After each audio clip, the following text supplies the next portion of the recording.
Hello everyone. BPSC TRE 4 से लेकर के जो है कुछ अपडेट आ रही है जो आप लोगों के लिए जानना बहुत ज्यादा जरूरी है। सबसे पहला क्वेश्चन तो यही हो रहा है कि भाई बीपीएससी टीआरई 4 देखने को कब मिलेगा। इसको लेकर के बहुत सारे जो है क्वेश्चन, बहुत सारे जगहों पर जो है अपडेट आप देख रहे हो। इस पर बात करेंगे, साथ साथ सीट के बारे में बात करेंगे। इतना जरूर समझ लो कि इस बार जो आप लोगों का रेशियो जो टीचर स्टूडेंट का हो रहा है इक्वल, उसकी वजह से इसमें सीट अभी आपको इस बार देखने को मिलेगा, क्योंकि सारा ट्राई किया जा रहा है कि इसमें ये पूरा सीट जो है कवर कर लिया जाए। और कंप्यूटर टीचर का भी सीट जो है इसमें इंक्लूड कर दिया गया है, तो सीटें इस बार आप लोग को मिलने वाली है, इस पर भी बात करेंगे। एंड साथ ही साथ आप लोगों का जो ये क्वेश्चन है एस्टेट को लेकर के कि एस्टेट किया जाएगा या नहीं, उस पर भी बातें होंगी। जो बच्चे बीएड में या डीएलएड में अपीयरिंग में हैं, उन बच्चों का क्वेश्चन है कि हमें शामिल किया जाएगा या नहीं, और उनका एक्चुअली में मांग है कि हमें शामिल किया जाए, जो फाइनल ईयर में बच्चे हैं बीएड और डीएलएड में। इस पर भी बात करेंगे कि क्या संभावनाएं जो है बन रही है। सो फ्रेंड्स, चैनल पर पहली बार विजिट कर रहे हो तो चैनल को सब्सक्राइब कर लेना, बेल आइकन को हिट कर देना। यहां पर आप लोगों को बीपीएससी से रिलेटेड, सीटेट से रिलेटेड इंफॉर्मेशन, क्लासेस, सारी चीजें प्रोवाइड की जाती है। देखिए भाई, बीपीएससी से रिलेटेड जो है रिजल्ट आप लोग को दे दिया गया, अब आगे का क्या?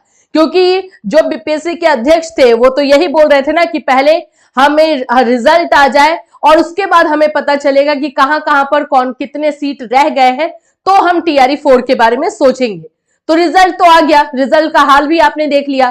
पीजीटी में सीट खाली चली गई, क्यों? तो कैंडिडेट नहीं मिले हैं उनको। अब क्या? चलो एक एक करके सारे पॉइंट्स को जो है यहां पर लेते हैं हम लोग। सबसे पहला पॉइंट जो आप लोगों का है कि एस्टेट होगा कि नहीं।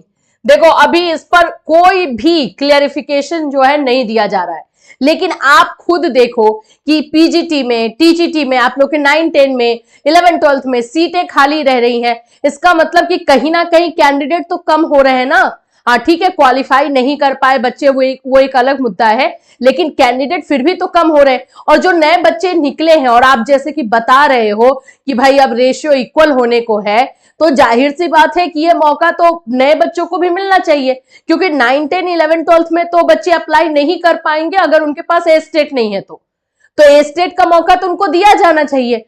तो यस, एस्टेट को लेकर के अभी भी बहुत सारे कंफ्यूजन है और लगातार बच्चे मांग कर रहे हैं कि ये होना चाहिए। हम लोग भी बहुत स्ट्रांगली सरकार से रिक्वेस्ट भी कर रहे हैं कि प्लीज एस्टेट जरूर करवाइए, क्योंकि इससे नए बच्चे शामिल भी होंगे।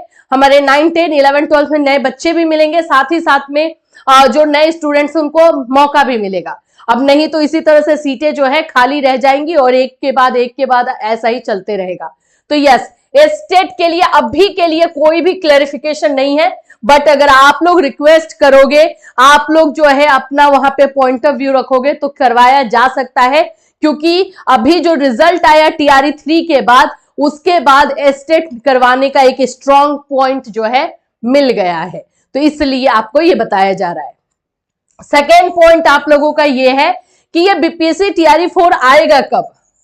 भाई बीपीएससी टीआरई 4 को लेकर के जो लोग बोल रहे हैं कि ये फरवरी तक आ जाएगा, मुझे डाउट है। ठीक है, अब डेट तो हर जगह यही दिखाया जा रहा है कि बीपीएससी टीआरई 4 का जो है फरवरी लास्ट में आ जाएगा, बट अभी टीआरई 3 का ही जो है मामला फंसा हुआ है।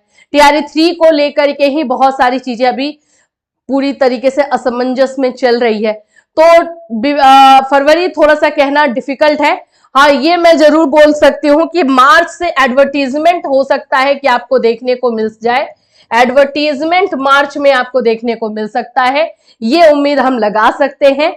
और बाकी जो प्रोसेस है आप लोग का फॉर्म फिलअप और एग्जामिनेशन तो कैसे भी आप लोग का मई तक ही जाएगा, मई जून तक भी जा सकता है, इसमें कोई डाउट नहीं है। लेकिन हाँ, ये है कि आपका एग्जामिनेशन उसी समय जा रहा है। अब देखो, अगर हमें ऐसा हम क्राइटेरिया ले रहे हैं कि हमारा एडवर्टीजमेंट जो है आ रहा है मार्च में और एग्जामिनेशन जो है मई में अगर हो रहा है, मई जून के बीच में होगा, अगर उस समय ले जाकर के हो रहा है, तो क्या हमारे जो डीएलएड वाले बच्चे हैं, जो हमारे बीएड वाले बच्चे हैं अपीयरिंग वाले, क्या इनको मौका दिया जा सकेगा? और इनको मौका दिया जाना चाहिए या नहीं? बिल्कुल चाहिए, बिल्कुल 2023-25 वाले बच्चों को मौका मिलना चाहिए। रीजन तो मैं बहुत सारे दे दूं, सबसे पहला रीजन तो आप लोग का ये है कि भाई इसके बाद रेशियो बराबर है तो उसके बाद जो है वैकेंसीज कुछ टाइम तक देखने को नहीं मिलेगी, तो इनको तो मौका मिलना चाहिए, पहला रीजन। दूसरा रीजन है कि आपका ये जो प्रोसेस है, ये जो हम देख रहे हैं अभी मिनिमम तौर पे देख रहे हैं, ये आप लोगों का इस जिस हिसाब से चल रहा है उसमें इनका एग्जामिनेशन मोस्ट ऑफ यूनिवर्सिटी या कॉलेजेस का हो सकता है। मतलब ऐसा हो सकता है कि एग्जामिनेशन हो गया रहे, रिजल्ट ना आया रहे, ऐसा चांसेस देखने को मिलेगा। तो बिल्कुल इनको मौका दिया जाना चाहिए, नहीं तो फिर इसके बाद ये एग्जाम दे देंगे, फिर इनको 2 साल बैठना होगा, फिर जब वैकेंसी आएगी तो करेंगे, तो फिर यहां से बेरोजगारी का शुरुआत जो है हो जाएगा। तो जितने स्टूडेंट्स को हम ले सकते हैं उतना उनको लिया जाना चाहिए, उनको मौका मिलना चाहिए। तो बीएड एंड डीएलएड के बच्चों के लिए जो अपीयरिंग में है, अभी के लिए अगर मैं बोलूं तो आपका चांस बन रहा है। अभी देखो कि कब तक ये सारा नोटिफिकेशन और ये सारा प्रोसेस हो रहा है, लेकिन अभी फिलहाल पॉजिटिव आप लोगों के तौर पे जो है चीजें चल रही हैं।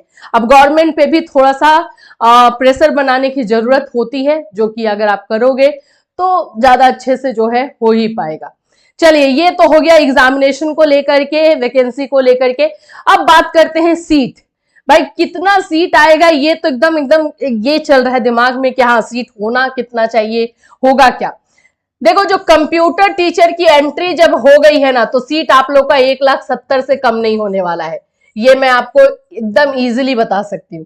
कंप्यूटर टीचर जो निकाला जा रहा है, या तो उसको अलग निकाला जाएगा तो एक अलग भी बात है, लेकिन अगर साथ में निकाला जा रहा है तो बिल्कुल 17 तो कहीं नहीं गया, 1,70,000 वैकेंसी कहीं नहीं गई है इस बार, ये बिल्कुल है। अभी तक अगर हम मानते हैं 30 से 140, मतलब 140 से लेकर के जो है 150 के बीच में जा रहा है।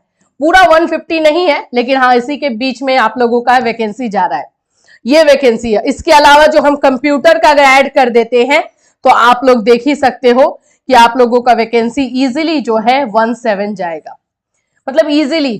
ठीक है, ये 168 हो रहा है, तो हम इसको अप्रोक्सीमेटली अगर इसमें ऐड करेंगे तो डेफिनेटली आप लोगों का जो है उससे ऊपर चला जाएगा। तो वैकेंसी इस बार आने वाली है, छप्पर फाड़ के वैकेंसी आने वाली है। सबसे ज्यादा जो है वैकेंसी पीजीटी में देखने को मिलेगी, ये बात भी क्लियर समझ ही लो। पीजीटी का सीट ही खाली रह गया है, तो इसमें अब बताने की जरूरत ही नहीं है। तो इस बार वैकेंसीज आप लोग को अच्छी खासी आने वाली है। जो भी बच्चे बीपीएससी टीआरई 4 में जो है अप्लाई करना चाहते हैं, अपीयरिंग में है, जो भी अपीयरिंग में है उनको भी मैं बोलूंगी कि भाई तैयारी अच्छे से जोरों शोरों से रखो। स्टेट आ रहा है, उसमें भी अगर मौका उनको मिल जाता है तो और भी अच्छी बात होगी। स्टेट अगर आएगा ही, मतलब देखो सारी चीजें होती है अपनी बातों को रखने पर। आप लोगों को भी अपनी बातें रखनी होगी कि हाँ हमें चाहिए, अब नहीं तो हम ही लोग बोलते रह जाएं और आप लोग चुप रहो कि हाँ आ गया तो आ गया, नहीं आया तो नहीं आया, वैसे नहीं चलेगा। आपको अपनी बातें रखनी होगी। तो बीपीएससी टीआरई 4 को लेकर के ये सारे इंफॉर्मेशन है अभी तक के लिए। जैसे जैसे अपडेट आएगा वैसे वैसे हम आपको बताएंगे। फिलहाल टीआरई 3 का मामला जो है काउंसलिंग को लेकर के अभी थोड़ा सा अटका हुआ है। अभी हम ये बोल सकते हैं हाँ 9 जनवरी का डेट निकाला गया है। अब जैसे उसमें आगे प्रोसेस होता है वैसे वैसे आपको अपडेट कर दिया जाएगा। तो इससे रिलेटेड कोई और अपडेट आपको इसी चैनल के माध्यम से इन्फॉर्म किया जाएगा। Till then take care everyone.